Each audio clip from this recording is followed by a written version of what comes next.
بسم اللہ الرحمن الرحیم۔ بیوی سے ہم بستری کرنے کا اسلامی طریقہ۔ میاں بیوی کے تعلق سے کچھ ایسے مسائل ہیں جن کا جاننا ضروری ہے۔ مسئلہ یاد رہے کہ شادی سے پہلے میاں بیوی اور اولاد کے حقوق کے مسائل سیکھنا فرض ہے۔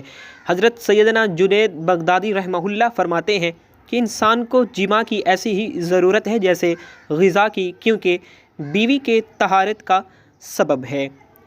حدیث پاک میں آتا ہے کہ جس طرح حرام صحبت پر گناہ ہے، اسی طرح جائز صحبت پر نیکیاں بھی ہیں۔ مسلم جلد 1۔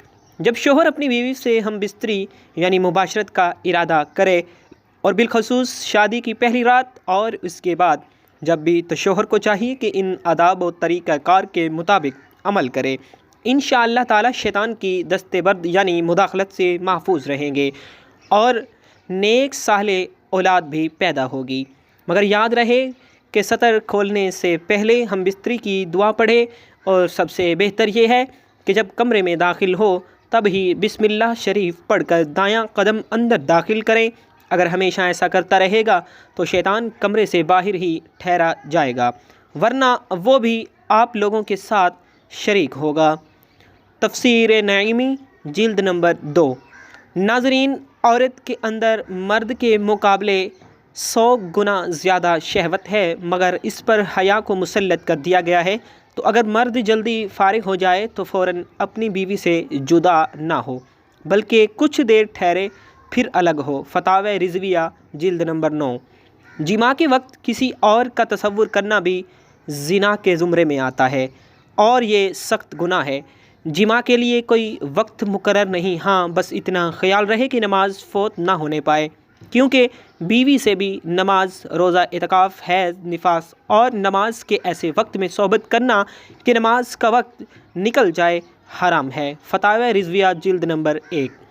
مرد و عورت کو ایک دوسرے کا سطر شرمگاہ دیکھنا چھونا جائز ہے، مگر حکم یہی ہے کہ مقام مخصوص یعنی شرمگاہ کی طرف نہ دیکھا جائے، کہ اس سے نسیان یعنی حافظہ کمزور ہونے کا مرض ہوتا ہے، اور نگاہ بھی آپ لوگوں کی کمزور ہو جاتی ہے۔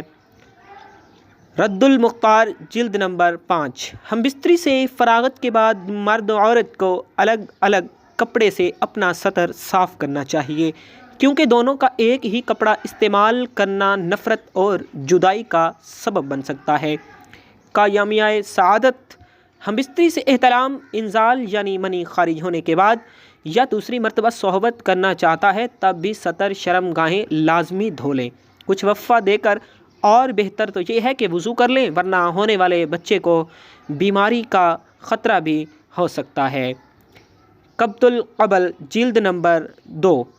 جماع مباشرت ہم بستری کے کچھ دیر بعد، مثلاً کم از کم آدھا گھنٹہ بعد غسل کر لیں، اس میں صحت اور تندرستی بھی ہے، اور مرتے وقت حضرت سیدنا جبرائیل علیہ السلام کی زیارت بھی ہوگی۔ اچھی مائیں صفحہ نمبر 22۔ جماع کے فوراً بعد پانی پینا صحت کے لیے مفید نہیں، لہٰذا کچھ وقفے کے بعد پانی پی سکتے ہیں۔ بساط العارفین، دین اسلام انسانی زندگی کے تمام تقاضے بحسن و خوبی پورا کرتا ہے، بلکہ زندگی کے تمام امور کے لیے پاکیزہ اصول اور فطری نظام پیش کرتا ہے۔ اللہ تعالیٰ حق بات کہنے سے نہیں شرماتا، اس نے ہمیں اپنے پیغمبر کے ذریعے زندگی کی چھوٹی سے چھوٹی اور بڑی سی بڑی بات بھی بتلا دی ہے۔ نکاح اور بیوی سے جماع شرمگاہ کی حفاظت کے ساتھ افزائش نسل کا سبب بھی ہے۔ پھر اللہ تعالیٰ اتنی بڑی بات کیسے نہیں بتلاتا، یہ بھی ہمیں بتلا دیا۔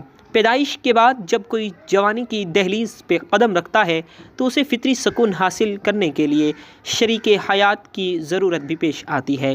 اسلام نے شریک حیات بنانے کے لیے نکاح کا پاکیزہ نظام پیش کیا ہے۔ جس طرح اسلام نے نکاح کا پاکیزہ نظام دیا ہے، اسی طرح جماع کے بھی صاف ستھرے رہنما اصول دیے ہیں۔ ان اصولوں کی جانکاری ہر مسلمان مرد اور خاتون پر ضروری ہے۔ یہودیوں کا خیال تھا کہ بیوی کی اگلی شرمگاہ میں پیچھے سے جماع کرنے سے لڑکا بھینگا پیدا ہوگا۔ اللہ تعالیٰ کا فرمان عالی شان ہے، جس کا ترجمہ یہ ہے: تمہاری بیویاں تمہاری کھیتیاں ہیں، لہٰذا تم اپنی کھیتیوں سے جدھر سے چاہو آؤ۔ اس آیت کا مطلب یہ ہے کہ بیوی کی اگلی شرمگاہ میں جس طرح سے چاہیں جماع کر سکتے ہیں۔ شوہر کے لیے بیوی کی اگلی شرمگاہی حلال ہے اور پچھلی شرمگاہ میں وطی کرنا حرام ہے، چنانچہ اس بات کو اللہ تعالیٰ نے اس آیت سے پہلے بیان کیا ہے۔ اللہ تعالیٰ کا فرمان عالی شان ہے جس کا ترجمہ یہ ہے، آپ سے حیض کے بارے میں سوال کرتے ہیں، کہہ دیجیے کہ وہ گندگی ہے، حالت حیض میں عورتوں سے الگ رہو اور جب تک وہ پاک نہ ہو جائیں ان کے قریب نہ جاؤ۔ ہاں، جب وہ پاک ہو جائیں تو ان کے پاس جاؤ جہاں سے اللہ تعالیٰ نے تمہیں اجازت دی ہے۔ اللہ توبہ کرنے والوں کو اور پاک رہنے والوں کو بہت زیادہ پسند فرماتا ہے۔ البقرہ۔ یہاں پر اللہ تعالیٰ حکم دے رہا ہے کہ حیض کی حالت میں بیوی سے جماع نہ کرو، اور جب حیض سے پاک ہو کر غسل کر لے تو اس کے ساتھ اس جگہ سے جماع کرو جس جگہ جماع کرنے کی آپ لوگوں کو اجازت دی ہے۔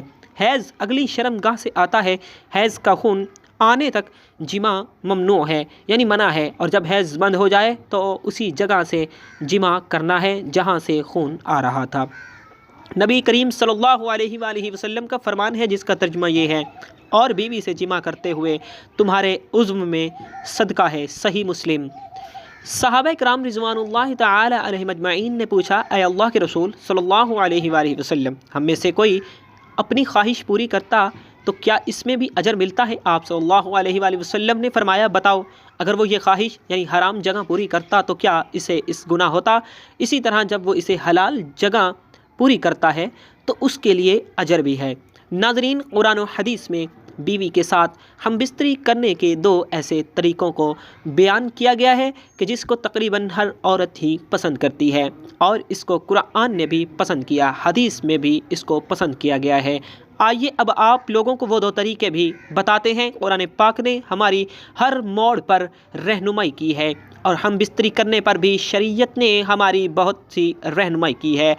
ناظرین، وہ دو طریقے آپ کو بتاتے ہیں، وہ دو طریقے کون سے ہیں؟ اللہ تعالیٰ قرآن پاک میں فرماتے ہیں، یہ وہ طریقہ ہے جو تقریباً ہر جاندار استعمال کرتا ہے۔